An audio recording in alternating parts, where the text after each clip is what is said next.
Hey everyone, welcome back to my channel. We finally got the DNA results for the dogs and I wanted to go over that with you guys.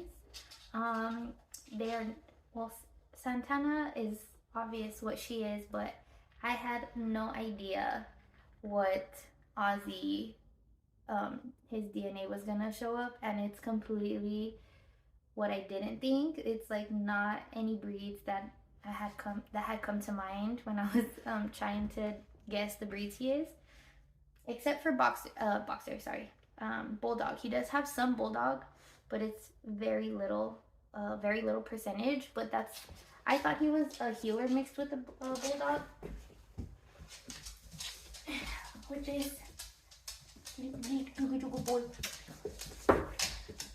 Um, yeah. Let's go ahead and get right on into it and pull up their DNA charts.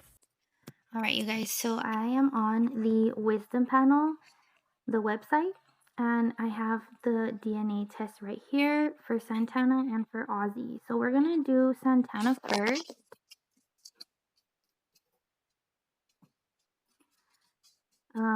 Just because hers is a little more, obvious.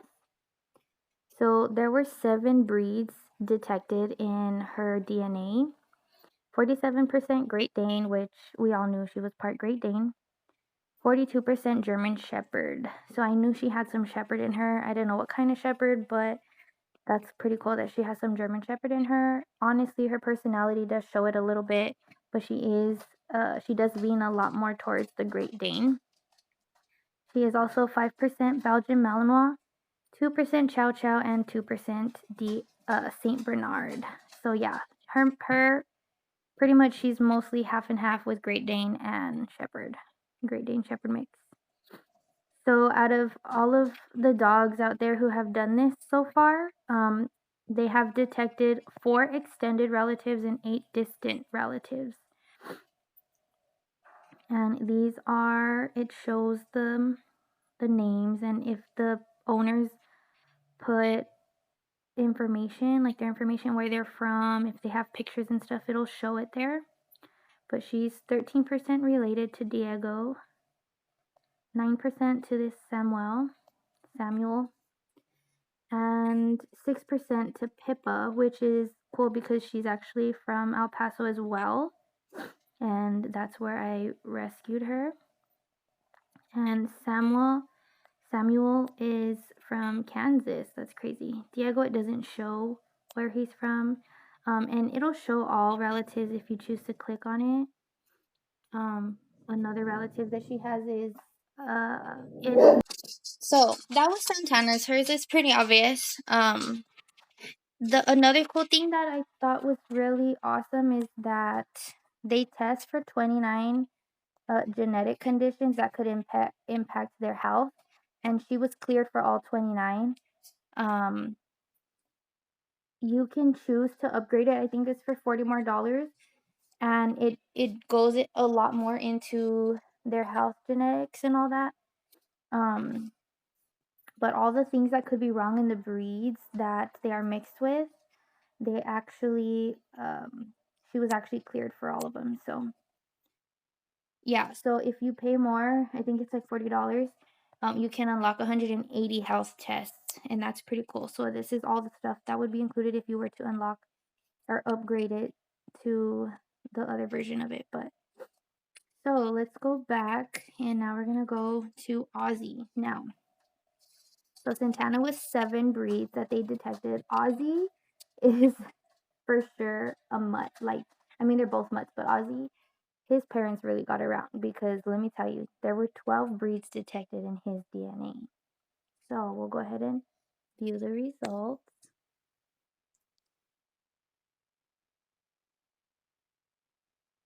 All right, so mind you, Ozzy, I thought he was, remember, healer mixed with bulldog, because I'll insert a picture here or video or whatever so you guys can see. But look at his breeds. Oops.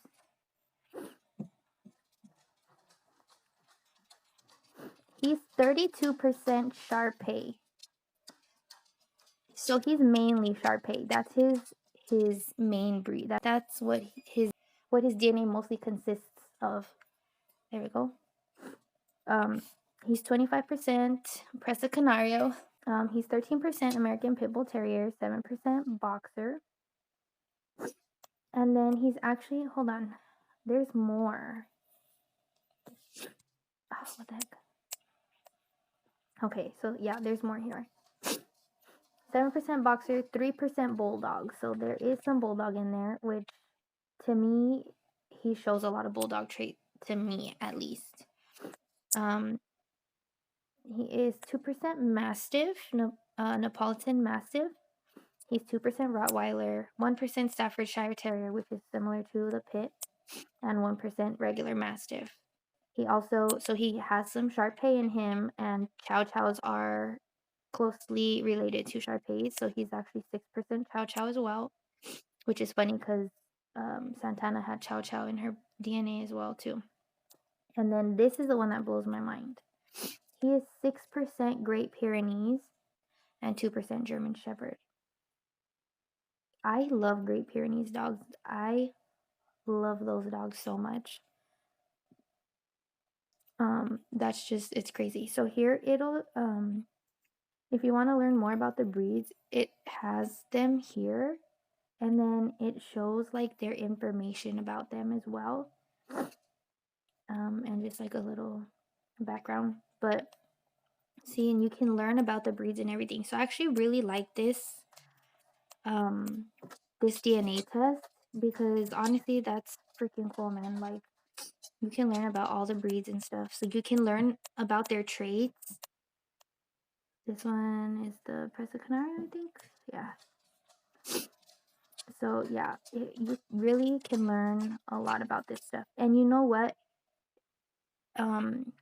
With Ozzy, let me get out of here now, because with Ozzy, so we're gonna get low to the ground now, because with Ozzy, he's a good dog. He's not aggressive or anything. He does bark. Like, he has a really intimidating bark. Come here, Ozzy. He has a really intimidating bark. Like, it sounds like really, really scary. But he's really playful.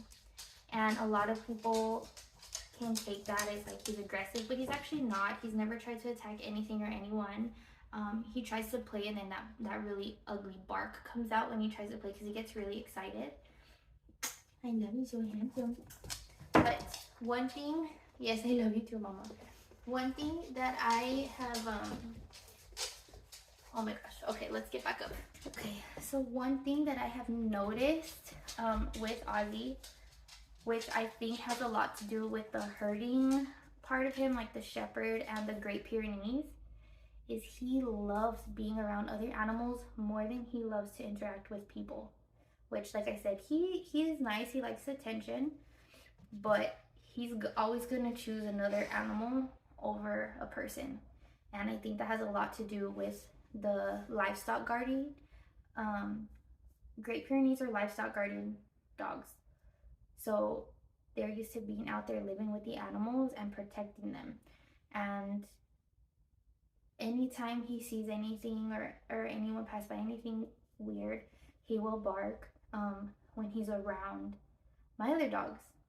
And yeah, so if I'm out there, he's outside and he like senses another dog, like the neighbor's dogs, he won't listen to me. Like, if I, well, not that he won't listen to me, but if I tell him to come inside, he won't want to come inside, because he just wants to be out there with the other dogs, and he wants to get to the other dogs, and he'll be like crying, and when he gets excited he barks. So I just tell him not to bark and he'll stop barking. But he's a good boy. He kind of listens, but he does love being around other animals more. So when that happens, he doesn't like get out of hand or anything, but yeah, he just chooses to ignore me a bit so that he can stay with the other animals. And I think that's very funny. But now knowing what breeds he has in him, and especially with Santana, which I kind of know because I've had a shepherd before, and I love Great Danes, so I kind of know their breeds as well because I've done a lot of research.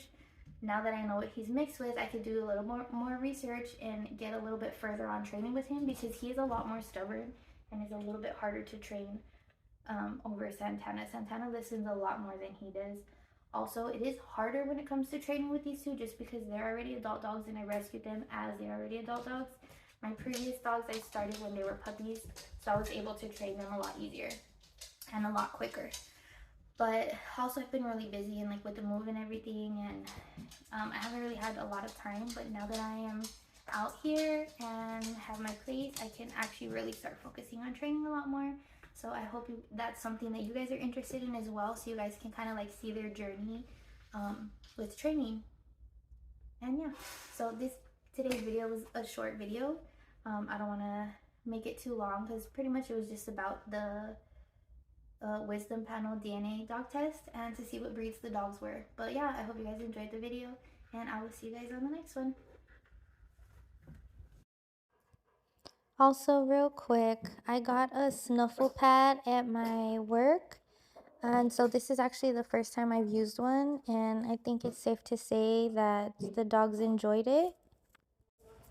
We didn't have any back home at my original store in El Paso.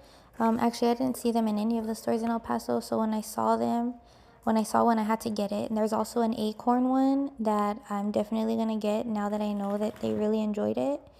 And we'll do another video on going in depth on this snuffle pad as well as the acorn one after I get it. But yeah, I hope you guys enjoyed this video, and we will see you guys on the next one. Oh yeah, and don't forget to like, comment, and subscribe. Hee hee.